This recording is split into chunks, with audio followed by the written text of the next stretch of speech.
தமிழக வெற்றி கழகம் இல்லை குட்கா வெற்றி கழகம்னு பேர் வச்சார். குட்கா வெற்றி கழகமா தமிழக வெற்றி கழகமா அப்படின்னு கேட்டார் அவர். அவருடைய உட்பொருள் என்ன அப்படின்னா, குட்கா வழக்கில் விசாரிக்கப்பட்டு சிபிசிஐடி சிபிஐலாம் விசாரித்து சிபிஐ குற்றப்பத்திரிக்கை தாக்கல் பண்ணாங்க. அவர் மாதம் ஒரு குட்கா நிறுவனத்துக்கிட்ட, போதைப் பொருள் தயாரிக்கும் நிறுவனத்துக்கிட்ட எவ்வளவு பணம் வாங்கினாருங்கிற ஆதாரங்கள்லாம் அதில் போட்டிருக்கிறாங்கலாம் சொன்னாங்க. அதெல்லாம் இருந்துச்சு தான், உண்மை தான். அதெல்லாம் நம்ம ஆதாரங்கள்லாம் கொடுத்துருந்தாங்க. இப்படிப்பட்ட குற்றச்சாட்டுக்கு உள்ளான ஒரு நபர். அது மட்டும் இல்லாமல் சிபிசிஐடி போலீஸாரால் கைது செய்யப்பட்டவர் தான் முன்னாள் அமைச்சர் மரியாதைக்குரிய விஜயபாஸ்கர், கரூர் எம்ஆர் விஜயபாஸ்கர். அவர் உங்க கூட வந்து சேர்றாரு அப்படின்னா, தான் உன்னை உயர்த்தும்னு அமைச்சர் செந்தில் பாலாஜியை பார்த்து நம்ம முன்னாள் முதலமைச்சர் பேசினாரு. அப்போ நீங்களே ஒரு வாஷிங் மிஷின் தான் தமிழ்நாட்டுக்கு. பிஜேபி இந்தியாவுக்கு ஒரு வாஷிங் மிஷின், தமிழ்நாட்டுக்கு திமுக ஒரு வாஷிங் மிஷின். இப்போ புதிய வாஷிங் மிஷினாக பரிணாமம் பெற்றிருக்கிறது மரியாதைக்குரிய தாவேக தலைவர் விஜய் அவர்களுடைய தமிழக வெற்றி கழகம் அப்படிங்கிறத விமர்சனம். அதில் ஒன்றும் நியாயமற்ற விமர்சனம்லாம் கிடையாது, நியாயமான விமர்சனம் தான். சீமான் அவர்கள் ஒரு நிகழ்ச்சிக்கு, நியூஸ் 7 தமிழ் நிகழ்ச்சிக்கு போகும்போது அர்ஜுன் சம்பத்து வானசீவாசனில் உட்காந்துக்கிட்டு இருந்தாங்க. உடனே பரப்பினான், பார்த்தீர்களா பாஜகவின் இந்துத்துவ பாசிச சக்திகளோடு சீமான் நிற்கிறார். அது ஒரு நிகழ்ச்சிடா, அதுக்கு போனார். அதன் பிறகு இதே மாதிரி எடப்பாடி பழனிசாமியை போய் மீட் பண்ணார். இல்லை அவர் இவரை மீட் பண்ணாரான்னு தெரியல. அவனுடைய துக்க நிகழ்வுக்கு எடப்பாடி பழனிசாமியோட சந்திப்பு அதிமுகவோட கள்ள கூட்டணி சீமானுன்னா இது ஒரு காலத்தில் பேசினாங்க. அதன் பிறகு ரஜினிகாந்தை போய் மீட் பண்ணார். பார்த்தீரா ரஜினிகாந்தோட சந்திப்பு பிஜேபியோட கூட்டணின்னா, கூட்டணியை வைக்கலையடா. இப்போ அதுக்கு முன்னாடி சீமான் விஜய் சந்திப்பு தாவேகாவோட கூட்டணி ஏதாச்சும் நடந்துச்சா? இல்லை, எதுவுமே நடக்கல. அவரை பொறுத்த வரைக்கும் திராவிடங்கிற கோட்பாட்டு சண்டை போட்டவருங்க சீமானு. திமுக சண்டை போடல. அவரு உன் கோட்பாட்டை நான் எதிர்க்கிறேன்னு பேசினாரு. அதனாலதான் உங்க கோட்பாட்டின் மூலவேரான பெரியாரையே விமர்சனம் பண்ணாரு. கொள்கை சமரசம்லாம் பண்ணியிருந்தாருன்னா இந்நேரம் தெரிஞ்சிருக்குங்க. அவ்வளோலாம் மூடிலாம் பூசிலாம் மறைக்க முடியாது இன்றைய நவீன யுகத்துல. அவர் எதுவாக இருந்தாலும் அன்புனா அன்பு, வம்புனா வம்புங்கிற கேரக்டர் அண்ணன் சீமான் வெளிப்படையாக காட்டிடுவார். எமோஷனலான ஒரு டைப்பு. ஒரு பொது இடத்துல போய் உதயநிதி அவர்களை பார்க்கும்போது இருப்பா, நான் உங்கள் அப்பாவை திட்டினவன்பா, நான் உங்கள் கட்சியை திட்டுறவன்பா, நான் உங்க கூட பேச மாட்டேன்ப்பா சொல்ல முடியும். இன்னொன்று,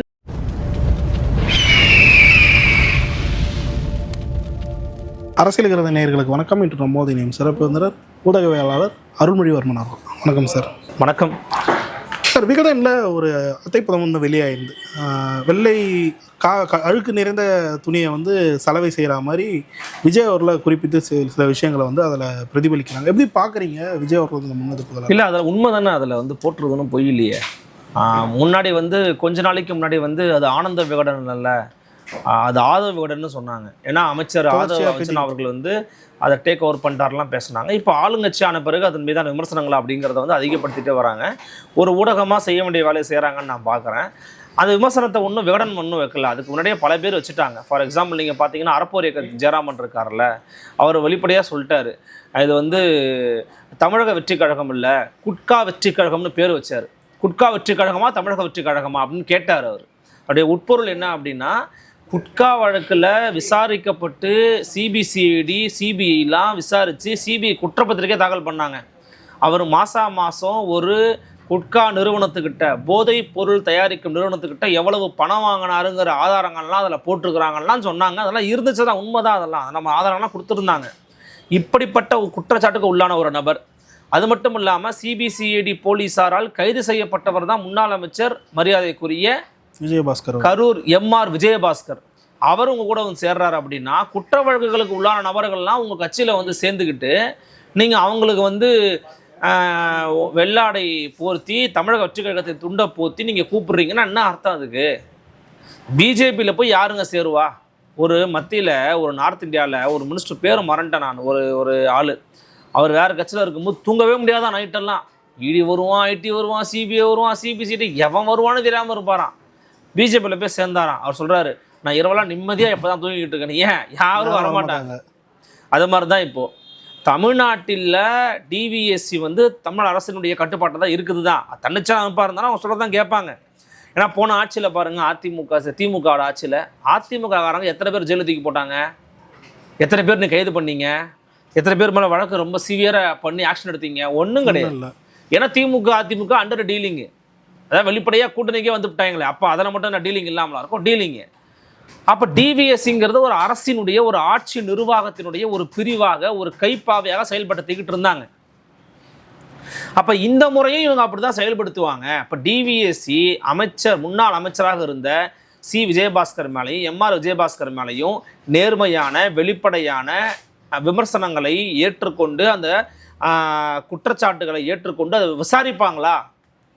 இப்போ 3 மாதத்தில் விசாரித்து முடிக்கணும் நீதிமன்றம் சொல்லியிருக்கு. என்ன பண்ண போகிறாங்க? ஒழுங்காக விசாரித்து அதில் அவர் மேலே வந்து இது இருக்குது அப்படின்னு சொல்லி நடவடிக்கை எடுப்பாங்களா? இல்லை அவரை சிறை பறவையிலிருந்து வெளியில் கொண்டு வந்துட்டு அவர் அப்படிலாம் கிடையாதுங்க, ரொம்ப தூய சக்தியாக மாட்டாருன்னு சொல்லுவாங்களா? அதனால தான் வாஷிங் மிஷின் படம் போட்டாங்க. புரியுது. வாஷிங் மிஷின் படத்துக்கு என்ன அர்த்தம்னா, தமிழ்நாட்டுக்குள்ளே இதை திமுக கேட்கக்கூடாது. ஏன்னா செந்தில் பாலாஜியை பார்த்து ஊழல் மலிந்த அரசியலை நடத்தி கொண்டிருக்கக்கூடிய அதிமுகவினுடைய முதலமைச்சர் பட்டத்தில் செந்தில் பாலாஜி இருக்கிறாரு. இவர் எவ்வளோ பெரிய மோசமான பேர் வழி கரூர் கம்பன் நடத்தினாருன்னு விமர்சனம் பண்ணி போட்டு அதே செந்தில் பாலாஜியை திமுகவில் சேர்த்துக்கிட்டு தியாகம்தான் உன்னை உயர்த்தும் ஒரு படத்தில், புதுப்பேட்டை படத்தில் அந்த தனுஷை பார்த்து சொல்லுவார் தெரியுமா, தியாகம்தான் உன்னை உயர்த்தும் அப்படின்னு. குமாரே தியாகம் தான் முக்கியம் குமாருன்னுவார். அது மாதிரி தியாகம் தான் உன்னை உயர்த்தும்னு அமைச்சர் செந்தில் பாலாஜியை பார்த்து நம்ம முன்னாள் முதலமைச்சர் பேசினார். அப்போ நீங்களே ஒரு வாஷிங் மிஷின் தான் தமிழ்நாட்டுக்கு.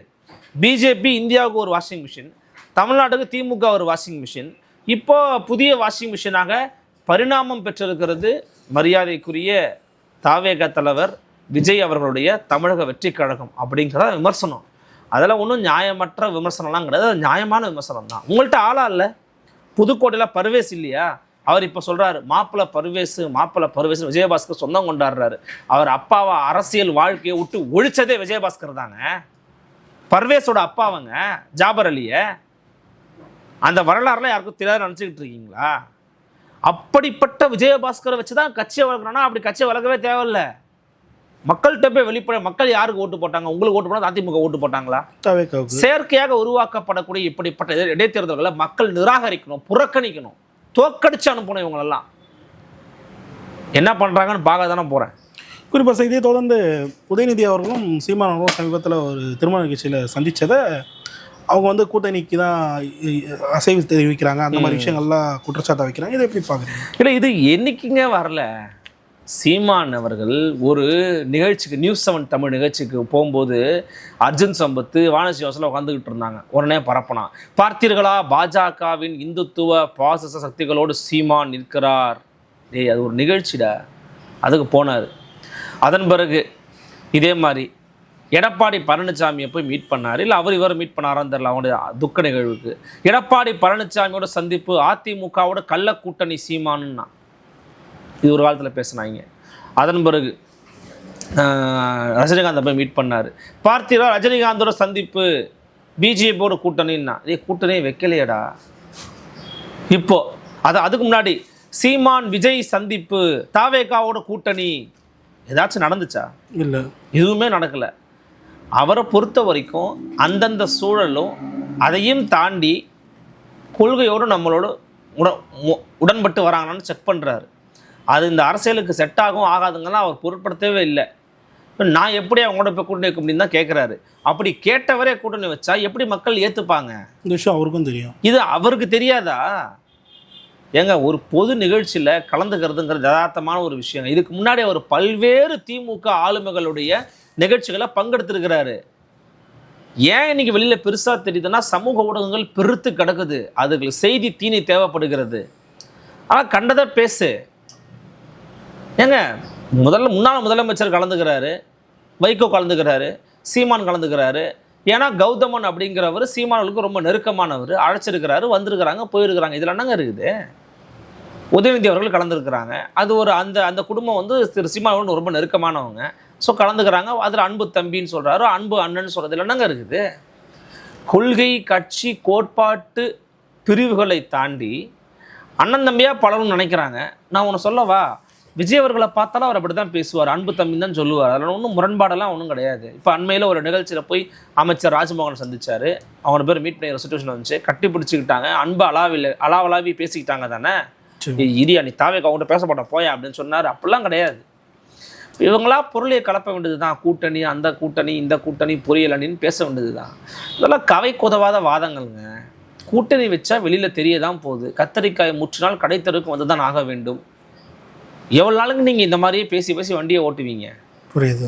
அவர் கட்சியில் 4% வாக்கு இழந்திருக்கிறாரு. எப்படி மீட்டுருவாக்கம் பண்ண போகிறாரு, எப்படி மீள் காட்டு பண்ண போகிறாருங்கிறது அவர் பாடு, அவர் கட்சி. இடைத்தேர்தலில் நிற்க போகிறாருங்கிறாங்க, பொது வேட்பாளர் நிற்க போகிறாருன்னு திருமாவளவன்ட்ட போய் கேள்வி கேட்குறாங்க. அவர் 3 லட்சமாக ஒரே சொல்லிட்டாரு, நிற்கட்டுங்க அப்புறம் பேசுகிறாங்க போங்க, இவங்களுக்குலாம் பதில் சொல்ல முடியாதுன்றார். உண்மைதான் அது. அதே தான் நானும் சொல்கிறேன். யூகங்களுக்கே பதில் சொல்லி பேசிக்கிட்டு இருக்க முடியுமா? தங்கள் கட்சியின் ஏங்க இன்னைக்கு தாவேகாவினுடைய தலைவர் திரு விஜய் அவர்கள் கரூருக்கு செல்லக்கூடாதுன்னு ஒரு தடையை கோரி திமுக சார்பில் மனு போட்டாங்க. எஃப்ஐஆரில் பேரில் போயாங்கட்டுன்ட்டாங்க நீதியரசர்கள். அதை குறித்து நாம் தமிழர் கட்சியினுடைய திரு இடும்பாவனம் கார்த்திக் ஒரு பதிவு போட்டிருக்கிறாரு.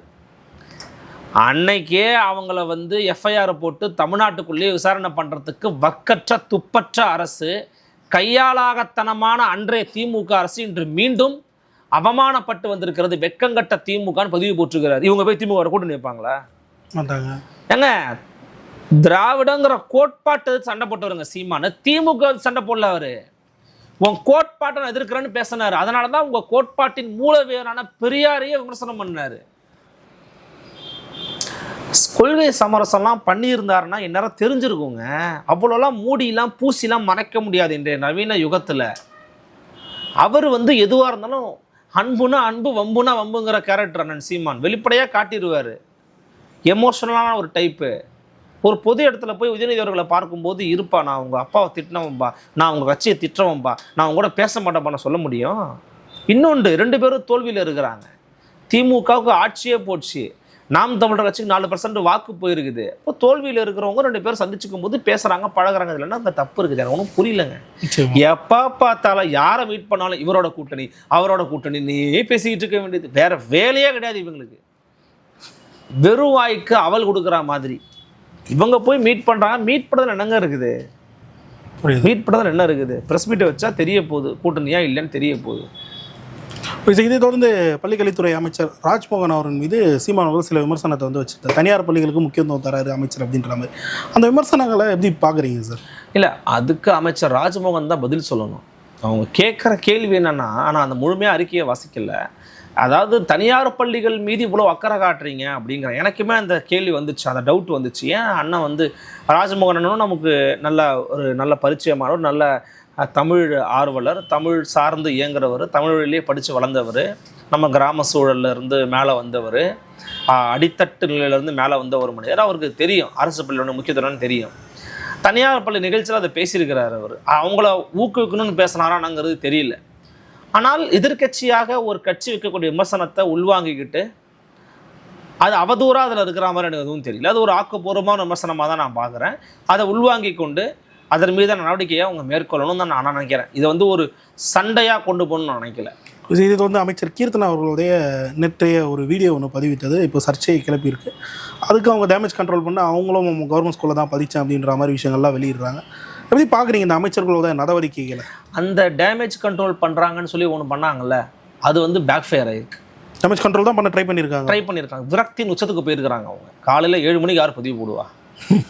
காலைல 7 மணிக்கு எழுந்திரிச்சு ஒரு காஃபி குடிப்பாங்க, இல்லை தேநீர் குடிப்பாங்க, இல்லை செய்தித்தாள் வாசிப்பாங்க, இல்லை ஜாகிங் போயிட்டு வருவாங்க, இல்லை எந்திரிச்ச உடனே குளிப்பாங்க, சாமி கிமி கும்பிடுவாங்க. அதாவது நான் வந்து யதார்த்தமான மனிதர்களுடைய வாழ்க்கையில் பற்றி பேசுகிறேன். நீங்கள் ஒன்று அதானி அம்பானியை பற்றி யோசிக்காதீங்க, எனக்கு தெரியாது அவங்க என்ன பண்ணுவாங்கன்னு.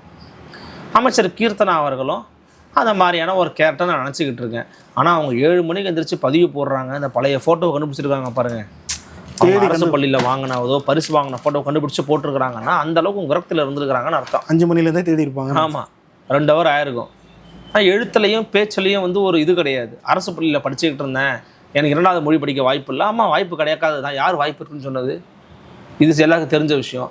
அதை தமிழ் வழியில் படித்தேன், மேலும் கணிதம், அறிவியல், சமூக அறிவியல் எல்லாவற்றையும் தமிழில் படித்தேன் அப்படிங்கிறாங்க. சிரிக்கிறீங்க பார்த்தீங்களா? தமிழ் வழியில் படிக்கிறதுங்கிறது அதுதான். தமிழ் வழியில் படித்தேன்னு சொன்னாலே முடிஞ்சு போச்சு. ஆங்கில மொழி பாடத்தை தவிர சில தமிழா நீங்கள் படிச்சாகணும். நான் தமிழ் வழியில் தான் படித்தேன். நம்ம பேண்டை ஓட்டிக்கிட்டே இருக்கிறேன்னா தமிழ் வழியில் படித்தேன், தமிழ் வழியில் படித்தேன், தமிழ் வழியில் படித்தேன். ஏங்க தமிழ் வழியில் அந்த காலத்தில் பெரும்பாலும் அங்கே தாங்க படிப்பாங்க. அந்த காலத்தில் ஒன்றும் ஆங்கில மோகம் ரொம்ப அதிகமாக இல்லை. அண்ணாதுரை தமிழ் வழியில் படித்தார், ஆங்கில வழியில் படித்தாரா? தமிழ் வழியில் தான். அதன் பிறகு உருவான தமிழ்நாடு தலைவரெல்லாம் ஆங்கில வழியில் தமிழ் வழியில் படித்தாங்களா? மயில் சமணர் இதில் படித்தார், இஸ்ரோ சிவன் இதில் படித்தார், அப்துல் கலாம் இதில் படித்தார். நீங்கள் எதில் படிச்சீங்க? தமிழ் வழியில் தான். உங்கள் முதலமைச்சர் மாதிரி நீங்கள் ஆங்கில வழியில் படிச்சிருக்க முடியாதுல்ல. உங்கள் முதலமைச்சர் பணக்காரராக இருந்தார், அவங்க அப்பா பெரிய இயக்குனர், புரட்சி இயக்குனர்.